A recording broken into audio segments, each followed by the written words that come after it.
O Livro dos Médiuns. Segunda parte. Capítulo 5.1. Manifestações físicas espontâneas. Ruídos, barulhos e perturbações, arremesso de objetos, fenômeno de transporte. Os fenômenos de que acabamos de falar são provocados.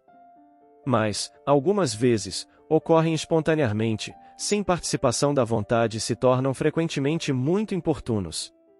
O que exclui a suposição de serem efeitos da imaginação superexcitada pelas ideias espíritas é que se produzem entre pessoas que nunca ouviram nada a esse respeito e quando menos esperavam. Esses fenômenos, que se poderiam chamar de espiritismo prático natural, são muito importantes, porque não podem ser suspeitos de conivência. Por isso, pedimos às pessoas que se ocupam com fenômenos espíritas, recolherem todos os fatos desse gênero que chegarem ao seu conhecimento, sobretudo, constatarem, com cuidado, a sua realidade com um estudo minucioso das circunstâncias, a fim de assegurarem que não são vítimas de uma ilusão ou de uma mistificação. Ruídos, barulhos e perturbações. De todas as manifestações espíritas, as mais simples são os ruídos e as pancadas, e é aqui, principalmente, que é necessário temer a ilusão, porque uma infinidade de causas naturais pode produzi-las, e o vento que sopra ou que agita um objeto, um corpo por causa de sua posição que se move sozinho sem que se perceba, um efeito acústico, um animal escondido, um inseto etc., e até mesmo brincadeiras de mau gosto. Os ruídos espíritas têm, aliás, um caráter particular, apresentando uma intensidade e timbre muito variados, que os tornam facilmente reconhecíveis e não permitem confundi-los com os estalidos da madeira, o crepitar do fogo, o tic-tac monótono de um relógio. São pancadas secas, às vezes surdas, fracas, leves, algumas vezes claras, distintas, outras vezes barulhentas, que trocam de lugar e se repetem sem ter uma regularidade mecânica. De todos os meios de controle, o mais eficaz, aquele que não pode deixar dúvida sobre sua origem, é a obediência à nossa vontade. Se os golpes se fazem ouvir no lugar designado, se respondem ao pensamento, temos de reconhecer neles uma causa inteligente, mas a falta de obediência nem sempre prova o contrário. Admitamos agora que, depois de uma constatação minuciosa, tem-se a certeza de que os ruídos e todos os outros efeitos são manifestações reais. É racional se assustar? Não, seguramente, porque em nenhum caso oferece o menor perigo. As pessoas persuadidas de que é o diabo podem ser afetadas de uma maneira desagradável, como as crianças que temem o lobisomem e o bicho-papão. Essas manifestações adquirem em certas circunstâncias proporções e persistências desagradáveis das quais se tem o desejo natural de se desembaraçar. Uma explicação sobre o assunto é necessária. Já dissemos que as manifestações físicas têm por finalidade chamar nossa atenção sobre alguma coisa e de nos convencer da presença de uma força superior ao homem. Dissemos também que os espíritos elevados não se ocupam dessa espécie de manifestações, servem-se de espíritos inferiores para produzi-las, como nos servimos de empregados para as tarefas pesadas. Uma vez que a finalidade foi atingida, a manifestação material cessa, porque não é mais necessária. Um ou dois exemplos explicarão melhor o assunto. Há muitos anos, no começo dos meus estudos sobre o espiritismo, estando um dia ocupado com um trabalho sobre certo assunto, golpes se fizeram ouvir em torno de mim durante 4 horas seguidas. Era a primeira vez que tal coisa acontecia. Constatei que não tinham nenhuma causa acidental, mas, no momento, não consegui saber mais. Eu tinha, nessa época, ocasião de ver frequentemente um excelente médium escrevente. No dia seguinte, perguntei ao espírito que se comunicava por seu intermédio sobre a causa desses golpes. Era seu espírito familiar que queria lhe falar, respondeu-me. E o que queria me dizer? Resposta: pode perguntar-lhe você mesmo, porque ele está aqui. Tendo interrogado esse espírito, ele se fez conhecer sob um nome alegórico, soube depois por outros espíritos, que ele pertencia a uma ordem muito elevada e representou na Terra papel muito importante. Assinalou-me erros no meu trabalho, indicando-me as linhas onde se encontravam, deu-me úteis e sábios conselhos, disse que estaria sempre comigo e que atenderia ao meu chamado todas as vezes que eu quisesse interrogá-lo. Depois disso, esse espírito nunca mais me deixou. Ele me deu muitas provas de uma grande superioridade e sua intervenção benfazeja e eficaz ajudou-me nos assuntos da vida material, como nos das coisas metafísicas. Desde nossa primeira conversa, os golpes cessaram. O que queria ele, com efeito? Entrar em comunicação regular comigo, por isso queria me avisar. O aviso dado, depois explicado, as relações regulares estabelecidas, os golpes se tornaram inúteis e cessaram. Não se bate mais o tambor para acordar os soldados, quando eles já estão de pé. Um fato parecido ocorreu com um de meus amigos. Desde algum tempo, em seu quarto ressoavam ruídos diversos, que se tornavam fatigantes. Na ocasião que se apresentou de interrogar o espírito de seu pai, por um médium escrevente, ele soube o que dele queriam. Atendeu ao pedido e, depois disso, não se ouviu mais o barulho. Note-se que as pessoas que têm com os espíritos um meio regular e fácil de comunicação têm muito mais raramente manifestações desse gênero. As manifestações espontâneas não se limitam a ruídos e batidas. Elas degeneram, muitas vezes, em verdadeiro tumulto e em perturbações. Móveis e objetos diversos são revirados, projéteis de toda espécie são lançados fora, portas e janelas são abertas e fechadas por mãos invisíveis, vidraças são quebradas, o que não pode ser apenas uma ilusão. A desordem é quase sempre real, mas algumas vezes é só a aparência da realidade. Ouve-se o barulho num aposento vizinho, barulho de louça que cai e se quebra com estrépito, achas de lenha que rolam no assoalho, corre-se para ver e está tudo tranquilo e em ordem, depois, o tumulto recomeça. As manifestações desse gênero não são nem raras nem novas. São poucas as crônicas locais que não encerram uma história do gênero. O medo, sem dúvida, exagerou fatos que, passando de boca em boca, tomaram proporções gigantescamente ridículas. Com a superstição ajudando, as casas onde se deram foram tidas como assombradas pelo diabo, e vem daí todos os contos fantásticos ou terríveis de fantasmas. Por seu lado, a trapaça não deixou escapar uma tão bela ocasião de explorar a credulidade, e isso em proveito de interesses pessoais. Entende-se, de resto, a impressão que fatos desse gênero, mesmo reduzidos à realidade, podem fazer sobre personalidades fracas e predispostas pela educação às ideias supersticiosas. O meio mais seguro de prevenir os inconvenientes que possam ter, pois não se pode impedi-los, é fazer conhecer a verdade. As coisas mais simples se tornam assustadoras quando a causa é desconhecida. Quando se tiver familiaridade com os espíritos, e aqueles aos quais se manifestam não mais creem ter uma legião de demônios atrás de si, não terão mais medo.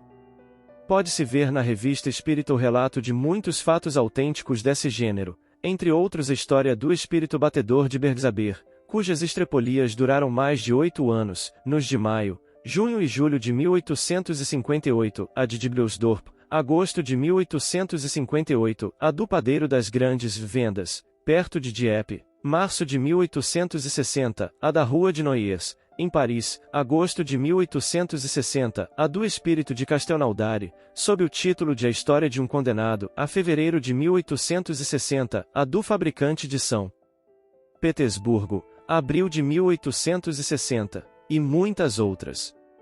Os fatos dessa natureza tomam caráter de verdadeira perseguição. Conhecemos 6 irmãs que moravam juntas e que, durante muitos anos, encontravam de manhã suas roupas espalhadas, escondidas até sobre o teto, rasgadas e cortadas em pedaços, apesar das precauções que tomavam de fechá-las à chave. É frequente que pessoas deitadas, mas perfeitamente acordadas, vejam sacudir as cortinas, puxar violentamente suas cobertas e seus travesseiros, sendo levantadas do colchão e, algumas vezes, atiradas fora do leito. Esses fatos são mais frequentes do que se crê, mas, na maior parte das vezes, aqueles que são vítimas não ousam falar do assunto por medo do ridículo. Temos conhecimento de que se acreditava tratar certos indivíduos daquilo que se olhava como alucinação, submetendo-os ao tratamento dos alienados, o que os tornava realmente loucos. A medicina não pode compreender essas coisas, porque não admite nas causas senão o elemento material, de onde resultam enganos geralmente funestos. A história, um dia, contará certos tratamentos do século XIX, como se conta hoje certos procedimentos da Idade Média. Admitimos perfeitamente que certos fatos são obra da malícia ou da maldade, mas, se após as constatações feitas, verificou-se que não são obra dos homens, é de se convir que uns dirão do diabo, outros dirão dos espíritos, mais de que espíritos. Os espíritos superiores, como entre nós os homens sérios e graves, não se divertem a fazer gracinhas. Muitas vezes perguntamos a tais espíritos o motivo que os leva a perturbar assim o repouso dos outros. A maior parte não tem outra finalidade a não ser se divertir, são espíritos mais levianos que maus, que riem dos medos que ocasionam e das pesquisas inúteis que se fazem para descobrir a causa do tumulto. Às vezes, se apegam ao indivíduo e se divertem em incomodá-lo, e o perseguem por toda parte. Outras vezes se apegam a um lugar sem outro motivo que seus caprichos. Algumas vezes é também uma vingança, como teremos ocasião de ver. Em certos casos, sua intenção é mais louvável, querem chamar a atenção e estabelecer comunicação, seja para dar um aviso útil à pessoa a qual se dirigem, seja para pedirem alguma coisa para eles próprios. Vimos uns pedirem preces, outros o cumprimento de um voto que não tiveram tempo de cumprir, outros, enfim, querem, no interesse de seu próprio repouso, reparar uma má ação cometida em vida. Em geral, é errado ter medo deles. Sua presença pode ser importuna, mas não perigosa. Entende-se o desejo de se desembaraçar deles, mas se faz para isso o contrário do que seria necessário. Se esses são espíritos que se divertem, quanto mais se toma a coisa a sério, mais eles persistem, como crianças indisciplinadas que perseguem mais ainda os que se impacientam e assustam os medrosos. Se as pessoas tomassem o partido de rirem de suas brincadeiras, eles acabariam por se cansar e ficariam tranquilos. Conhecemos alguém que, longe de se irritar, os excitava, os desafiava a fazerem tal ou tal coisa, que ao fim de uns dias não voltaram mais. Como dissemos, há os que têm motivos menos frívolos. É sempre útil saber o que querem. Se pedem qualquer coisa, pode-se estar certo que cessarão suas visitas desde que seu desejo seja satisfeito. O melhor meio é evocar o espírito por meio de um bom médium escrevente. Pelas suas respostas se verá logo com quem se está tratando e se agirá convenientemente. Se é um espírito infeliz, a caridade manda tratá-lo com o respeito que merece. Se é um gozador, pode-se tratá-lo sem rodeios. Se é um malvado, é necessário pedir a Deus que o torne melhor. Em todos os casos, a prece tem sempre um bom resultado. A gravidade das fórmulas de exorcismo os faz rir, e não lhe dão nenhuma importância. Se puder entrar em comunicação com eles, é preciso desconfiar das qualificações burlescas e amedrontadoras que se dão, para se divertirem com a credulidade dos outros. Voltaremos com mais detalhes sobre esse assunto e sobre as causas que tornam os exorcismos ineficazes, no capítulo 9, Lugares Assombrados, e capítulo 23, da Obsessão. Esses fenômenos, embora produzidos por espíritos inferiores, são frequentemente provocados por espíritos de uma ordem mais elevada, com a finalidade de convencer da existência de seres incorpóreos e de uma força superior ao homem. A repercussão que daí resulta e o pavor que causam chamam a atenção e acabarão por abrir os olhos dos mais incrédulos. Estes acham mais simples encarar os fenômenos como efeitos da imaginação, explicação muito cômoda e que dispensa buscar outras. Mas, quando objetos são revirados ou atirados à cabeça das pessoas, seria necessária uma imaginação bem complacente para imaginar que semelhantes coisas são imaginação, quando não são. Quando se nota um efeito qualquer, esse efeito tem necessariamente uma causa. Se uma fria e calma observação demonstra que esse efeito é independente de toda vontade humana e de toda causa material, se nos dá sinais evidentes de inteligência e de livre vontade, o que é o seu sinal mais característico, é forçoso atribuí-lo a uma inteligência oculta. Quais são esses seres misteriosos? É isso que os estudos espíritas nos ensinam da maneira menos contestável, pelos meios que nos dão para nos comunicarmos com eles. Esses estudos nos ensinam a distinguir a parte real da falsa, ou da exagerada, nos fenômenos que se nos apresentam. Se um efeito insólito se produz, e ruído, movimento, aparição mesmo, o primeiro pensamento que se deve ter é que ele possua uma causa natural, porque é a mais provável. É necessário pesquisar essa causa com o maior cuidado e não admitir a intervenção de espíritos senão após conscientemente averiguada. É o meio de evitar a ilusão. Aquele que, por exemplo, sem estar próximo de ninguém, recebeu uma bofetada ou um golpe de bastão nas costas, como já se viu, não duvidará da presença de um ser invisível. Deve-se manter em guarda não somente contra os relatos que podem ser mais ou menos exagerados, mas contra as próprias impressões, e não atribuir uma origem oculta a tudo que não se compreende. Uma infinidade de causas muito simples e muito naturais pode produzir efeitos estranhos à primeira vista, e seria uma verdadeira superstição ver em tudo espíritos ocupados em revirar móveis, quebrar louças, suscitar, enfim, mil confusões domésticas quando é mais racional atribuir ao descuido. A explicação dada ao movimento dos corpos inertes se aplica naturalmente a todos os efeitos espontâneos que vimos. Os ruídos, embora mais fortes que os golpes na mesa, têm a mesma causa. Os objetos lançados ou deslocados o são pela mesma força que levanta um objeto qualquer. Uma circunstância vem apoiar essa teoria. Podemos perguntar onde está o médium nesse caso. Os espíritos disseram-nos que em caso semelhante há sempre alguém cujo poder se exerce sem ele saber. As manifestações espontâneas produzem-se muito raramente em lugares isolados. É quase sempre em casas habitadas que elas ocorrem, pelo fato da presença de certas pessoas que exercem uma influência sem o querer. Essas pessoas são verdadeiros médiuns que ignoram suas faculdades, e que nós chamamos médiuns naturais. Estão para os outros médiuns o que os sonâmbulos naturais estão para os sonâmbulos magnéticos e devem ser observados. A intervenção voluntária ou involuntária de uma pessoa dotada de uma aptidão especial para a produção desses fenômenos parece ser necessária na maioria dos casos, embora haja aqueles em que o espírito parece agir sozinho. Mas, então, ele poderia tirar o fluido animalizado de uma pessoa que não está presente. Isso explica por que os espíritos que nos rodeiam sem cessar não produzem perturbações a cada instante. É necessário primeiramente que o espírito queira, que tenha um objetivo, um motivo, sem isso nada faz.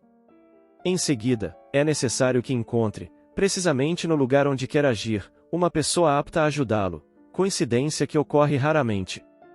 Se essa pessoa aparece inopinadamente, ele a aproveita. Apesar da reunião de circunstâncias favoráveis, ele poderia ser impedido por uma vontade superior que não o deixe agir à sua vontade. Pode também só lhe ser permitido agir dentro de certos limites, e nos casos em que as manifestações sejam julgadas úteis, seja como meio de convicção, seja como prova para a pessoa que delas é objeto.